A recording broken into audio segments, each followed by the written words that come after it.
आता बाहेर तर ऊन खूप पडते, त्यामुळं आपल्याला उन्हातनं आलं की वाटतं की थंड असं काहीतरी प्यावं. आपल्या पोटाला थंडावा देण्यासाठी आपण असं मस्त असा एक बडीशेपचा सरबत बनवणार आहे. बडीशेप पण एकदम थंडावा असते आपल्या पोटाला.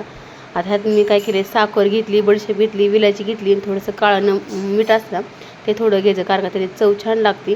आणि हे चांगलं मिक्सरमधून आपल्याला चांगली बारीक पूड करून ठेवायचे आहे. तुम्ही हवं तेव्हा कधी पण असं बाहेर उन्हातनं आलं तर असं गरम होत असेल तर तुम्ही सरबत करू शकता. आता इथं मी ना एका भरणीत काचेच्या भरून ठेवलेल्या आहे. आता इथं मी 2 लिंब घेतले आहे, तर एकदम आता स्लाईस करायचे आहे आपल्याला लिंबाची, इथं बघू शकता. आता मी इथे ना 2-2 फोडीत ना ग्लासामध्ये टाकत आहे. आता आम्हाला 2 ग्लास करायचे आहे. इथं मस्त आपण ना एका बेलने सायनेट असं जरा थोडंसं असं दाबून घ्यायचं, म्हणजे रस सगळा खाली येतो. थोडेसे आपल्याला पुदिन्याची पानं टाकायची आहेत. नंतर आपल्याला ह्यात बर्फ टाकायचा आहे.